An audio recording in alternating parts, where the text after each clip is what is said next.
Ministério Público do Trabalho, a Procuradoria do Trabalho. Qual é a finalidade da Procuradoria? O Ministério Público do Trabalho é uma instituição com previsão na Constituição e que tem justamente por finalidade proteger nas mais vastas atuações os trabalhadores, seja para assegurar que aquele trabalhador ele não trabalhe informalmente, tendo seu registro na carteira de trabalho, que ele receba o seu salário no prazo, né, legal, que é até o quinto dia útil do mês subsequente ao vencido, seja a implementação e controle da sua jornada de trabalho e situações bem específicas também, como a proteção da criança e do adolescente, que não pode ser explorada de nenhuma forma. Então, o Ministério Público do Trabalho protege que essa criança e esse adolescente só ingressem no mercado formal de trabalho a partir da idade legal permitida, bem como não seja objeto de qualquer exploração, inclusive a sexual, né? Então, o Ministério Público do Trabalho tem uma atuação muito vasta, um campo de atribuição de maneira genérica a proteção do direito do trabalhador, seja ele criança ou adolescente, jovem ou adulto. Recentemente nós recebemos informações com relação a um trabalho desenvolvido pela Procuradoria, denúncia de pessoas trabalhando em regime de escravidão. Só poderia comentar com relação a esta região e a pessoas trabalhando ainda em regime de escravidão? O Ministério Público do Trabalho tem uma atribuição aqui na nossa área de abrangência em 38 municípios. Infelizmente, Celso, nós nos deparamos com situações, né, que chegam realmente a chocar, porque em 2013 ainda vivenciamos situações de extrema exploração que levam aí uma consagração de condição degradante ou de cerceamento da liberdade de ir e vir. E isso caracteriza o trabalho análogo de escravo. Infelizmente, desde o início desse ano, nós já resgatamos em torno de uns 40 trabalhadores, né, fora famílias que estavam acompanhando esses trabalhadores e que estavam vivendo em situações extremamente degradantes. Quando as condições mínimas, né, de dignidade do ser humano vinculada a uma relação de trabalho, ela não é observada, nós dizemos então que essa relação de trabalho ela é degradante. E, infelizmente, aqui na região, principalmente pelas culturas, né, agrícolas vivenciadas, como tomate, batata, erva mate, pinos, normalmente essa relação de trabalho ela é desenvolvida em condição degradante. E, em virtude disso, nós temos atuado intensamente para fazer cessar todo tipo de limitação ao direito do ser humano vinculado à relação de trabalho, que passa a ser competência do Ministério Público do Trabalho. Então, fizemos resgate de trabalhadores nas localidades de Inácio Martins, nas localidades de Goioxim, no Pinhão, bem recentemente. Então, nós temos atuado bastante, principalmente nessa questão do resgate, né, desses trabalhadores vivendo em condição análoga de escravo, pela condição degradante, visualizada, e também no combate e a erradicação do trabalho infanto-juvenil, principalmente na exploração sexual comercial. Agora, doutora, e com relação a fornos de carvão, tem alguma denúncia? A senhora já trabalhou em algum caso com relação a trabalhador em fornos de carvão na nossa região? A economia ela é bem cíclica. Então, pontualmente, nós vamos verificando que, na época da safra da batata, a gente vai verificar a condição degradante com a batata. Com o pinos é do mesmo jeito, com a erva mate é do mesmo jeito. E com os fornos de carvão não são diferentes. O mês passado, de ofício mesmo, ou seja, sem nenhuma denúncia, né, nós fizemos uma ação fiscal, o Ministério Público do Trabalho, para verificar realmente essa questão de crianças e adolescentes trabalhando em fornos de carvão, e aí, por consequência, a gente também verificar se o adulto que está ali trabalhando com forno de carvão, ele está tendo assegurado todos os seus direitos, né? Não apenas os direitos formais, vamos dizer assim, o registro em carteira de trabalho, a jornada de trabalho, mas também aqueles direitos vinculados ao meio ambiente de trabalho, que é ter uma instalação sanitária no local, que é ter uma alimentação adequada, adequada. Então, infelizmente, né, nós não visualizamos assim generalizadamente, mas sabemos, eu digo infelizmente, não por não ter encontrado, mas por saber que tem e não termos conseguido localizar. Mas mesmo nessa ação fiscal, verificamos que havia um trabalhador que estava desenvolvendo suas atividades sem condições mínimas, né, de dignidade, vamos colocar. Foi uma das situações mais gritantes que o exemplo que eu dou para a gente verificar como o ser humano ele é desrespeitado em seus direitos é que a água potável disponibilizada a esse trabalhador estava colocada numa lata de tinta, né? Então, a gente verifica que realmente há uma necessidade, intensificação mesmo do Ministério Público do Trabalho. Infelizmente, a nossa área de atribuição ela é muito extensa, nós não conseguimos estar em todos os lugares ao mesmo tempo, mas para isso a gente também firma parcerias, né? Eu gosto muito do termo parcerização. O Ministério Público do Trabalho, enquanto instituição, ele é forte à medida em que ele vai estreitando laços, né? E com a imprensa também. A imprensa é um canal importantíssimo para que a gente informe a população, torne a população consciente, para que ela entenda o que é trabalho escravo, né? Qual é a atribuição do Ministério Público do Trabalho nessa fortificação, vamos dizer assim, dos direitos sociais do trabalhador e denuncie, seja fisicamente comparecendo lá ao Ministério Público do Trabalho, que tem sede aqui em Guarapuava, como também por meio do e-mail, né, disponibilizado no site www.mpt.gov.br. Então, é importantíssimo que a gente dissemine essas informações para que a população ela entenda qual o papel e a importância do Ministério Público do Trabalho na defesa desses direitos dos trabalhadores. A senhora, nesse caso, desse trabalhador, falou da água, né, para o consumo desse ser humano. Mas daí passa por instalação sanitária, alimentação, condições de higiene, é uma série de problemas que são verificados quando tem ações dessa natureza por parte do Ministério Público do Trabalho.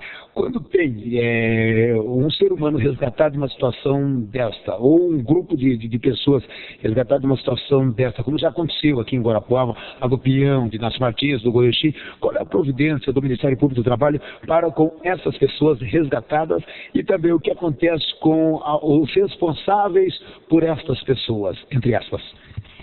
A nossa preocupação inicial, quando verificamos que efetivamente há trabalhador ou trabalhadores vivendo ali, né, em condições degradantes, é inicialmente fazer o resgate desse trabalhador.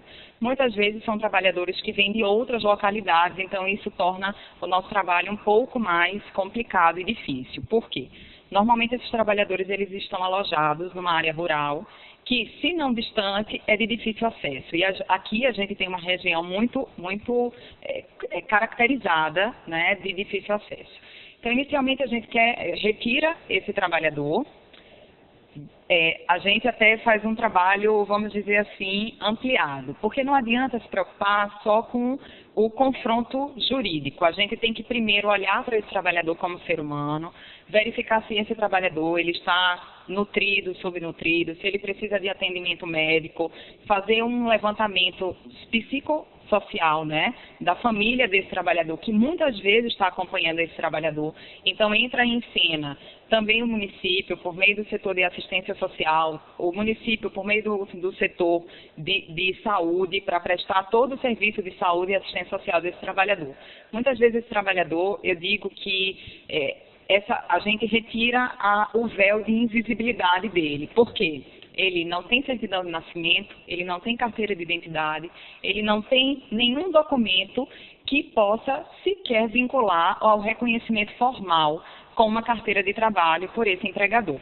Então, é providenciada também a confecção de todos esses documentos do trabalhador, né? Então, essa primeira etapa do trabalho é uma etapa voltada para um olhar dignificante daquele trabalhador. Posteriormente, começam as tratativas com a empresa ou pessoa física, ou empresário individual, pessoa física, para que ele reconheça o vínculo de emprego, faça o pagamento das verbas trabalhistas, das verbas rescisórias, porque essa situação de degradância na relação de trabalho, ela não permite a continuidade dessa relação de trabalho. Então, esse trabalhador, ele, após ser feita essa análise, vamos dizer, né, essa análise integral das condições em que ele está, ele é normalmente retirado do local, colocado num hotel ou em outro local seguro, e aí essas tratativas são empreendidas para que o empregador, ele espontaneamente reconheça que aquele trabalhador lhe estava prestando serviços e por isso ele precisa ter todos os seus direitos sociais reconhecidos. E isso vai desde o registro da carteira de trabalho ao pagamento das verbas salariais e rescisórias. Corriqueiramente também é firmado um valor de dano moral individual. Por quê? Porque esse trabalhador, ele vivenciando aquela relação de trabalho nas condições degradantes, ele é extremamente atingido. Então é fixado, é arbitrado também o valor a título de dano moral individual. Além disso, Celso, quando a gente verifica uma situação de trabalho análogo de escravo, não só o trabalhador ele está sendo prejudicado, como toda a sociedade. Inclusive, é uma das metas, né, assumidas pelo Brasil, no âmbito também internacional, é erradicar o trabalho em condições análogas a de escravo. Então, é fixado um valor a título de dano moral coletivo, porque toda a sociedade é atingida com essa prática, que eu considero vil e cruel, né? Infelizmente, em 2013, a gente se deparar com isso é muito triste. Então, é fixado esse valor de dano moral coletivo e normalmente revertido a uma instituição beneficente que já está previamente cadastrada perante o Ministério Público do Trabalho. Se, por acaso, o empregador ele não aceitar o reconhecimento e pagamento de todas essas verbas salariais, rescisórias e indenizatórias, aí a gente instaura um procedimento de investigação ou já de imediato ajuiza uma ação civil pública para que o Poder Judiciário se manifeste sobre esse requerimento que vai ser feito pelo Ministério Público do Trabalho, na abstenção de aquela empresa, de aquele empregador, pessoa jurídica ou pessoa física, né, desenvolver relação de trabalho com condição de degradância ou cerceamento da liberdade de ir e vir, e o judiciário se manifestará e, por consequência, ele também vai acatar ou não o que o Ministério Público do Trabalho está requerendo no pagamento dessas verbas rescisórias, salariais e indenizatórias. Doutora, o que a senhora poderia nos falar com relação à ação do Ministério Público do Trabalho e à prostituição infantil aqui na nossa região? Então, infelizmente, temos nos deparado com inúmeros casos de exploração sexual, né, aqui no âmbito da atribuição do Ministério Público, não apenas do trabalho, como estadual, de todas as 38 cidades em que tenho atuado. Eu queria só fazer uma ressalva, o que é competência do Ministério Público do Trabalho e o que é competência do Ministério Público Estadual. Quando a gente fala de exploração sexual, né, a gente tem que... Quando a criança ela tem que ser protegida em toda a sua plenitude, né? Então, o Ministério Público do Trabalho atua para prevenir que essa criança ela seja explorada de forma remunerada ou gratuita, a que título for, exercendo algum tipo de atividade. Então, a atribuição do Ministério Público do Trabalho passa a ser quando a exploração sexual ela é comercial, ou seja, quando a criança ou adolescente do sexo feminino ou masculino, para ser explorada sexualmente, ela recebe alguma renda ou vamos colocar algum presente, né? Até mesmo em comida. Então, a atribuição do Ministério Público do Trabalho, ela tem que ter esse caráter, vamos dizer, comercial, remuneratório. Então, eu vou dar um exemplo para que fique bem definido. Então, se, por exemplo, um pai ou uma mãe abusa sexualmente de seu filho, de sua filha, não é competência do Ministério Público do Trabalho, porque o que a gente está verificando é que houve um desnaturamento, né, do poder familiar e que isso levou a esse tipo de postura perante aquele familiar. Então, é a atribuição do Ministério Público Estadual que vai verificar, né, como é que vai se desenvolver aquela situação. Já o Ministério Público do Trabalho, eu vou dar outro exemplo. Por exemplo, a situação em que uma mãe que quer auferir renda leva a filha para um local ou dá a filha para alguém em forma e tem uma remuneração por isso, certo? Pode ser dinheiro ou pode ser qualquer outra utilidade, como presente, comida, até o pagamento de contas, não precisa nem ser o dinheiro diretamente. Mas se a criança ou adolescente ela é explorada dessa forma, mediante essa remuneração direta ou indireta, então é competência do Ministério Público do Trabalho. Tenho atuado incessantemente, né, tenho verificado pontualmente e de forma presente cada caso que tem sido submetido ao Ministério Público do Trabalho, porque não apenas por ser mãe, né, a gente já se sensibiliza, mas eu acho que a instituição ela tem que realmente priorizar, não apenas formalmente, como está na Constituição, como está no Estatuto da Criança e do Adolescente, mas a criança e o adolescente, de uma maneira geral, eles têm que ser protegidos e essa é realmente, vamos dizer assim, a bandeira de atuação prioritária do Ministério Público do Trabalho no âmbito aqui de Guarapuava e cidades de atribuição. Há tempo atrás, a doutora Cibele não estava ainda prestando serviços à cidade de Guarapuava e à região. Tivemos um caso onde a mãe recebeu, em troca justamente dessa comercialização da sua filha de 11 anos, uma cesta básica e um jogo de panela.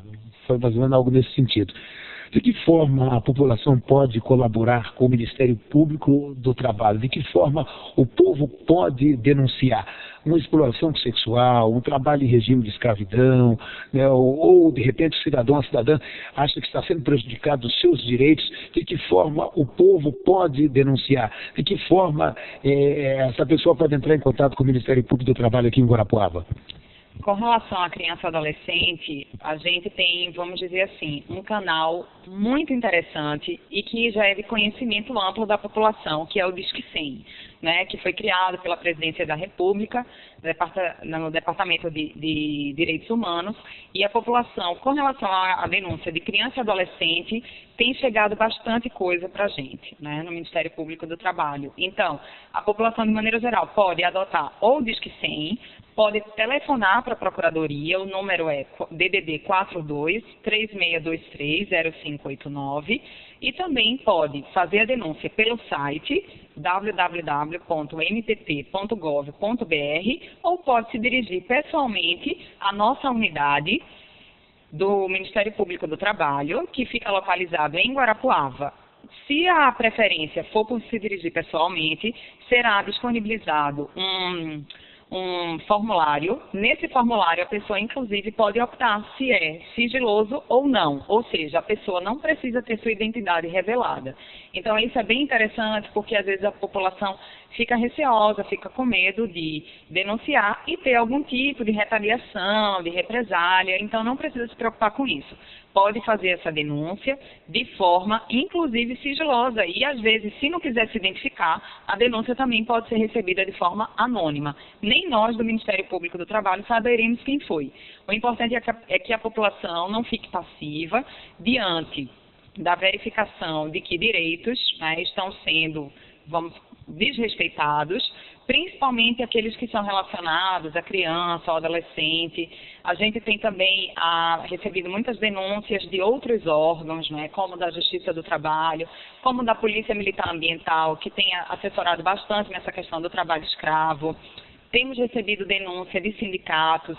Então, os meios são muito amplos, são muito vastos. Às vezes, o trabalhador ele fica receoso de ir ao Ministério Público, de encaminhar um e-mail, mas ele pode fazê-lo por intermédio também do seu sindicato, que também tem a obrigação legal de tomar as providências necessárias e, às vezes, dependendo da situação, a repercussão é ampla e se faz necessária a presença do Ministério Público do Trabalho também.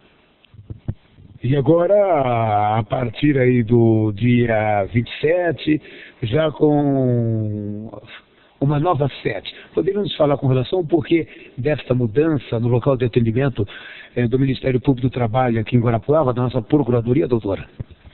O Ministério Público do Trabalho ficava localizado numa casa, no imóvel, à rua Presidente Getúlio Vargas, número 2173. E diante da necessidade da aquisição de uma sede própria, a casa lá era alocada, e da ampliação do número de servidores para prestar um serviço, né, mais, vamos dizer, efetivo, eficiente à população, nós tivemos a necessidade de mudar de endereço, que vai passar a se localizar a Rua Guaíra, número 3853, Batel, aqui em Guarapuava. A partir do dia 27 faremos lá o atendimento à população a partir dessa data.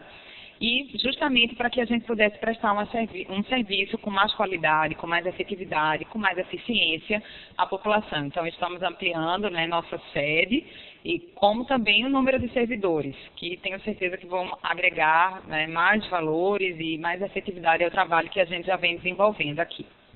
Obrigado por atender a difusora mais uma vez, doutora. Muito obrigada. O Ministério Público do Trabalho quem agradece a participação e a veiculação dessas informações.